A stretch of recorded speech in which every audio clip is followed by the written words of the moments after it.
Buddha named his son Shackle. Jesus braided a whip and flipped tables in a temple. These were not calm people, and I'm pretty sure they had ADHD. Everyone told you ADHD makes meditation impossible. Sit still, focus, don't think, and you tried and it was miserable, and you figured your brain was the problem. Well, it's not. Meditation is extremely right for you as an ADHD person. It's just taught completely wrong. I have ADHD, and it's the best thing that ever happened to my practice. See, here's the thing nobody tells you. The meditation you've been taught, it was designed for neurotypical people, and honestly, it's not even good for them. Focus on the breath, count to 10, sit perfectly still, don't let your mind wander. That's not meditation, that's homework. That's literally the most boring version of the most boring activity. And then they act surprised when the ADHD person can't do it. And you've been doing this your whole life, trying to fit your brain into systems that weren't built for it. School makes everyone read the same books, work makes everyone sit in the same meetings. Everything in modern society is built for one type of brain. And if yours works differently, you're not different, you're disordered. Like ADHD is something you've got to get rid of. Like pray the gay away, but for your attention span. And meditation is just the latest version of that same story. Same box, different label. It got popular, and when things get popular, they turn into these apps, the Calm app, the Headspace app, and what you end up with is punishment dressed as wellness. Force yourself to focus, control your thoughts, sit still even when everything in you is screaming to move. No wonder you hate it. And honestly, it's not even meditation. It's a cheap relaxation exercise. It works a little on the surface, but actual meditation, the kind that gets deep and fundamentally changes you, now that's something completely different. Real meditation, classical meditation, it's the opposite of boring. It's different every single time. It's fresh, it's novel. Your inner world is every bit as rich as the entire external world, and it's all accessible right now. And here's what nobody tells ADHD people. That novelty you've always been chasing, that sensitivity, that aliveness, those aren't obstacles. Those are meditation superpowers. You see, scientists found that the nomadic men in Kenya with the ADHD brain were better nourished than those without it. Same brain, different environment. In one environment, they're thriving. In this modern world, they're struggling. The brain isn't the problem. The context and societal expectations are. Because real meditation isn't about shutting your brain off. It's about listening. And the inner world is so deep, so endlessly surprising, so infinite that your ADHD mind is going to absolutely get addicted to it. Every time you sit, it's completely different. New territory, new discoveries, new puzzles to solve, things you've never felt before. It's like exploring the most complex, most fascinating place that ever exists, and it never runs out. That thing that your brain is always hunting for, it's in there, and it's been there the whole time. There's a Zen saying, how do you make a cow feel free? You give it a really large pasture. That's what real meditation is. You give your mind this enormous space to be free, and it quiets on its own naturally. Not by fighting it, not by forcing it into a cage, not by instructions, but by letting it roam. And by the way, the greatest spiritual figures in history, they were not chill people at all. Let's take Buddha, for example. We have this image of him as this serene, peaceful dude sitting under a tree in lotus position with a gentle smile, a guy that could do no wrong. And we polish their stories after the fact. I was visiting a Buddhist temple in Taiwan recently, and the description literally said people bowed at his feet when he was 3 years old because he was clearly so holy. That's not what actually happened, at least not according to the stories told by the wise old monks. Buddha was a prince. He grew up in a palace with every pleasure imaginable. Then he saw suffering for the first time and had a complete emotional meltdown. He left his wife, he left his newborn son on the night his kid was born without saying goodbye. He named his son Rahula, which literally means shackle. He called his own baby a chain. Then he spent 6 years starving himself nearly to death because he was so desperate for some kind of salvation. Not even necessarily enlightenment. He was just that unhappy, desperate for anything. He got so thin that you could see his spine through his stomach. And then this woman offers him a bowl of rice pudding. He's a meal away from starvation, and he just takes it. He sits under a tree, he eats it, he totally enjoys it.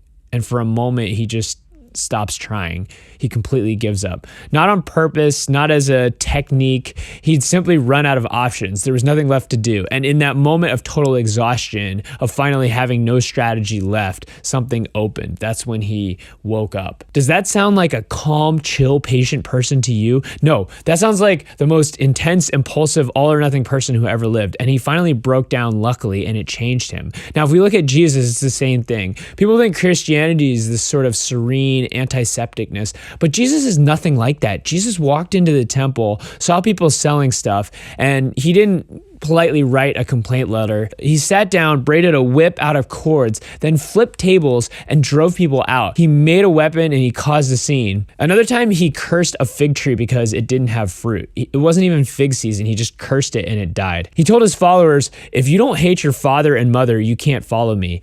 A guy said, let me go bury my father first. And Jesus said, let the dead bury the dead, follow me now. He spent his time with prostitutes, tax collectors, and criminals. He called religious leaders vipers and whitewashed tombs. He said, I come not to bring peace, but a sword. Jesus would probably get kicked out of most churches today. These were not gentle, soft-spoken people who floated through life with a calm gaze, and they wouldn't have made the kind of impact without it. They were intense. They were impulsive. They saw the world differently and refused to conform. They had extreme emotional reactions and all-or-nothing commitment to their mission. And here's the thing, two completely different people, thousands of years apart, different cultures, different languages, and they both found the same thing. Not through discipline, not through incredible technique, through being exactly who they were, through finally stopping the fight and just listening. You know what that sounds like to me? I have ADHD, and I'm telling you, it's a superpower for meditation. Not because I can sit still for an hour. I can, and I've done it for 10,000 hours, but that's not the point. It's because the real work of meditation requires everything that ADHD gives you. The highest level of meditation is simple. You just listen.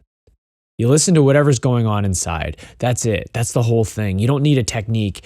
Everything you've ever heard about meditation is probably wrong. In fact, calling it meditation kind of messes everything up. You don't need to count your breath or chant or do anything. You just listen. Now, maybe that sounds boring, but when you do exactly that, stuff starts to come up. Tension, discomfort, emotions you've been pushing down, parts of the human experience you don't want to deal with. The universe is already showing you exactly what you need to see. It's happening right now, whether you call it meditation or not. And each one of these things requires something different. Each holding, each contraction, each piece of trapped experience needs a different kind of attention to be freed. It's like solving puzzles, and each puzzle is completely unique. And over time, you actually get to love it. It becomes the most novel thing in life, even though at first it seems like the stuff you'd want to avoid. And by the way, the racing mind thing, not just an ADHD problem. Everyone's mind races, even advanced meditators. Your mind might be a little more active, but the approach is exactly the same. Give it space and it quiets naturally. We don't try to quiet it though. Neurotypical people, they might be better at consistency early on. They may sit more regularly, but when it gets hard, when the real stuff starts to surface, when the path starts to get interesting, when you need to be creative and sensitive and perceptive and responsive to what's actually happening inside, that's where ADHD people are rock stars. Because you're incredibly sensitive. You perceive things other people miss. You're alive in a way that most people aren't. And you can bring that exact kind of attention to the most stuck, most uncomfortable parts of your inner world and free them. That's the advanced path, and that's where ADHD just totally wins. So here's some things you can practically try. First, forget everything you've been taught about meditation. No counting, no mantras, no body scan, no trying to focus. All that's designed for a different kind of mind, and it's not even the best kind of meditation anyways. Second, just sit and listen. 40 minutes.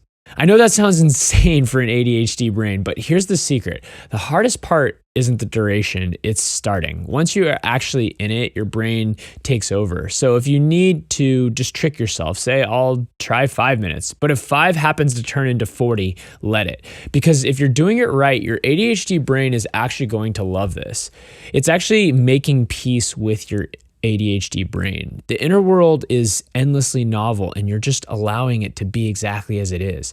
And for whatever reason, there's something that happens around the 35-minute mark. Even if you piss away the first 20 minutes thinking, which happens a lot, or just feeling distracted, it doesn't matter. At around 35 minutes, it seems like something always softens. And this is true for almost everyone. Whatever is deeper tends to come up right there. Now, I've talked about meditating for just 2 minutes in other videos, and I also stand by that. That's a great way to stay accountable daily. But with an ADHD brain, commit to either 2 minutes or 40. The 5 or 10 minute range is the worst of both worlds. You've probably already spent that on a crappy app meditation anyways. If you need help with a longer sit, I actually made a free app for exactly this. It's open-ended guided meditations for the first 5 or 10 minutes, a guided meditation that will actually get you deeper. Then it sets a timer for the rest of the 40 minutes. You can leave at any time though, and the link is in the description. Third, let your mind be exactly as it is. Racing thoughts, totally fine. Jumping around, totally normal. The perfect meditation would be to not alter your experience at all. That sounds insane, but it's the most profound meditation there is. You don't have to be calm. You don't have to be still inside. And this matters for ADHD people especially because you've probably spent your whole life feeling shame around doing things wrong, especially things that require attention and focus. So let me be clear. You don't need any particular kind of attention or focus at all. Whatever wants to come up will come up naturally. The mind quiets on its own. You're not doing that.